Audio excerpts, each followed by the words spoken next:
안녕하세요, 산마입니다. 오늘은 초보자 수초로 쉽게 꾸밀 수 있는 어항 꾸미기 방법을 소개할 건데요. 필요한 수초는 딱 3가지입니다. 전경에 포인트를 줄 노치도매, 중후경에 들어갈 펄그라스, 마지막으로 전경과 후경을 이어줄 발리스네리아입니다. 어항은 자반 사이즈를 사용했어요. 먼저 세척한 바닥재를 어항에 부어줍니다. 오늘 심을 수초들은 이런 모래 바닥재에서도 충분히 잘 자랄 거예요. 바닥재를 잘 다듬고 나면 돌을 배치해 줍니다. 이 돌은 청룡석이라고 하는데요. 레이아웃에 많이 사용되는 돌 종류 중 하나입니다. 돌은 비슷한 크기보다 다양한 크기의 돌들을 배치하는 것이 좋아요. 저는 앞쪽으로 큰 돌을 배치했고 뒤쪽에는 작은 돌을 배치했어요. 이렇게 하면 어항이 좀 더 넓은 느낌을 줄 수 있습니다. 이제 큰 돌 주변으로 더 작은 돌들을 놓아주세요. 이렇게 하면 여러분의 어항이 한층 더 전문가처럼 보일 겁니다. 여기서 팁은 돌들을 불규칙적으로 두는 거예요. 돌들을 일렬로 두거나 일정한 간격으로 두면 자연스러운 느낌이 줄어듭니다.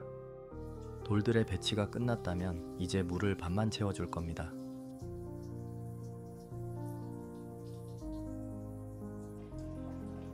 물론 물을 가득 채우고 수초를 심어도 되지만 반만 채우면 손에 물을 묻히지 않고도 수초를 심을 수 있기 때문이죠.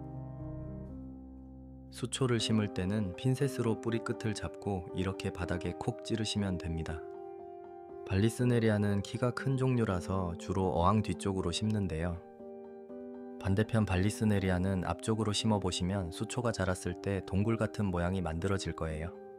처음부터 길이가 긴 수초를 심으셔도 되지만 수초가 자라는 재미를 느껴보시는 것도 물생활의 묘미 중 하나가 아닐까 생각합니다.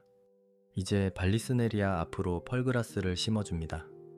발리스네리아와 마찬가지로 소일이나 이탄 없이도 잘 자라고 색깔도 이쁜 편이라 레이아웃 할 때 많이 쓰입니다. 이 친구는 노치도메라는 수초인데요. 제주 피마기 풀과 생김새가 비슷합니다. 전경 수초치고는 쉬운 편이지만 비료나 이탄이 없는 환경에서 성장 속도가 빠르진 않더라고요. 이제 물을 끝까지 채워주면 이번 세팅은 끝입니다. 별거 없죠? 이탄이 없어도 되는 어항이지만 이탄을 설치하면 수초들이 광합성도 열심히 하고 색깔도 더 이쁘게 자랄 거예요.